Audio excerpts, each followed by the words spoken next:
Hello friends, welcome to my channel creative corner 505।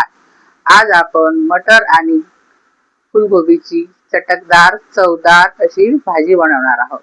त्यासाठी मी एक मोठा कांदा बारीक चिरून घेतलाय, 2 शिमला मिरची अशा प्रकारे चिरून घेतली आहे आणि 2 मध्यम आकाराचे टोमॅटो बारीक चिरून घेतले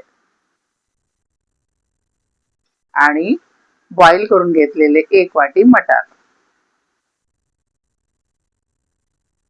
8-10 लसूण पाकळ्या, 2 चमचे सुके खोबरे आणि 1 चमचा लाल तिखट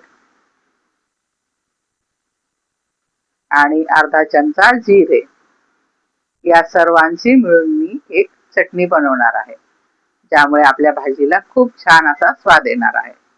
आणि जे मेन इन्ग्रेडियंट आहे ते फ्लावर। अशा प्रकारे मी फ्लावरचे तुकडे करून घेतले आहे, जी अर्धा किलो आहे। तर आपण भाजी बनवायला सुरुवात करूया। तर एका पॅन मध्ये तेल गरम करा, त्यामध्ये आपण मोहरीची फोडणी करणार आहोत। तेल तापलं की त्यामध्ये अर्धा चमचा मोहरी घाला, नंतर थोडंसं हिंग घाला आणि 2-4 लसूण पाकळ्या आणि जिरं कुटून त्यामध्ये घाला। जिरा आणि लसणाचा काय छान सुगंध सुटलाय। लसूण थोडासा लाल झाला की त्यामध्ये आता आपण बारीक चिरून ठेवलेला कांदा घालूया। कांद्याला तेलामध्ये चांगले परतून घ्या।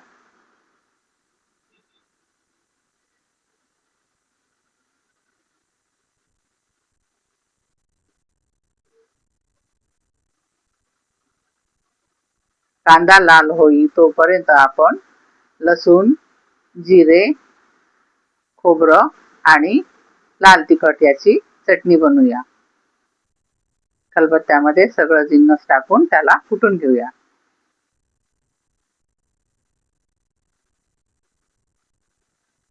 लसूण, जिरे आणि खोबऱ्याचा मस्त सुगंध येतोय।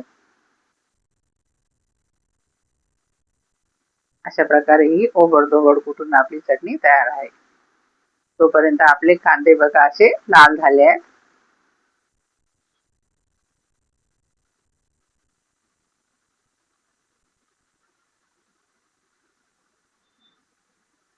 आता आपल्याला त्यामध्ये टोमॅटो घालायचे आहेत।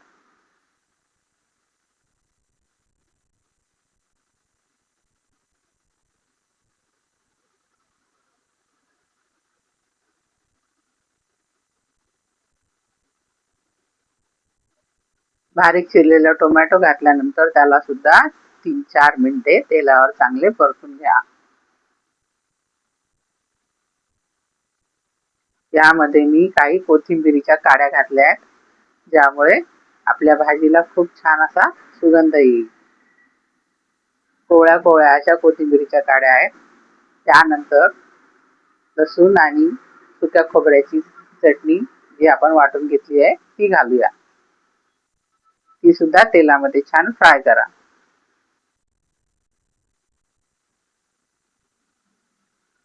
त्यानंतर कोरडे मसाले घालूया। बघा कसं छान तेल सुटलंय। सुरुवातीला अर्धा चमचा हळद, त्यानंतर धणेपूड आणि चवीपुरते मीठ घाला। सुरुवातीला सुद्धा आपण मीठ घातले आहे। त्यानंतर 1 चमचा गरम मसाला घाला। तिखट आणि गरम मसाला तुमच्या चवीनुसार घाला। त्यानंतर धुवून ठेवलेला फ्लावर घाला आणि तो तेलामध्ये 2-3 मिनिटे परतून घ्या। फ्लावर सोबतच शिमला मिरची सुद्धा घालायची आहे।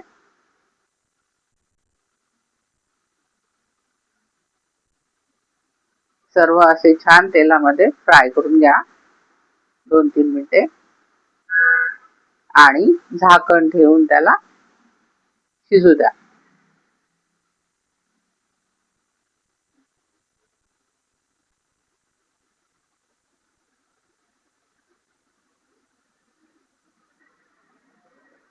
वरून थोडी कोथिंबीर घाला.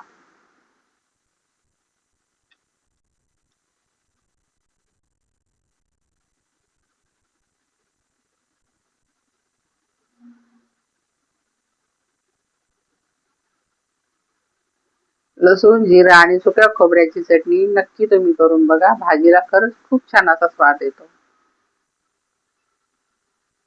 भाजी 4-5 मिनिटे अशी शिजवल्यावर परत एकदा फिरवून घ्या.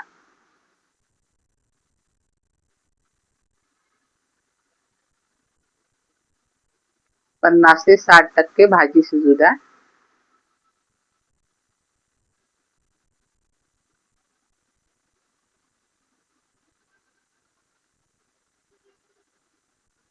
कारण आता मी त्यामध्ये बॉईल केलेले मटार घालणार आहे. मी मटार आता घालते कारण मी ते पहिले बॉईल करून घेतले होते. जर तुम्ही बॉईल नसतील केले तर जेव्हा सुरुवातीला आपण कोबी आणि शिमला मिरची घालतो त्यावेळेसच मटार घाला, म्हणजे ते चांगले शिजतील. आणि सर्व परत एकदा मिक्स करा.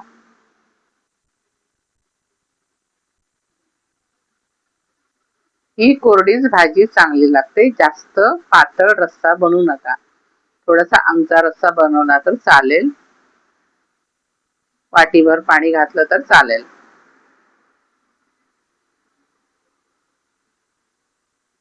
आणि परत झाकण ठेवून शिजू द्या.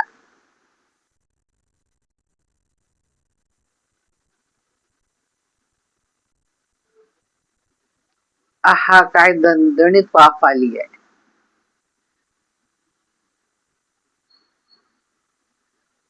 अशा प्रकारे बघा आपली भाजी छान शिजून तयार झाली आहे.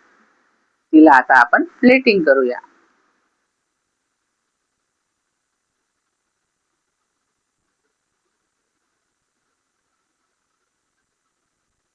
अशी गरमागरम भाजी पोळीसोबत, पराठ्यांसोबत, फुलक्यांसोबत सर्व करा.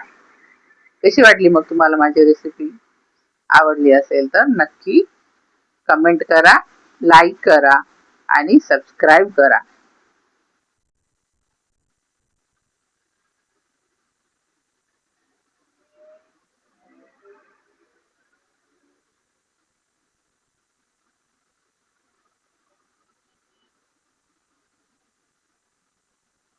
घरच्यांची आणि स्वतःची चांगली काळजी घ्या.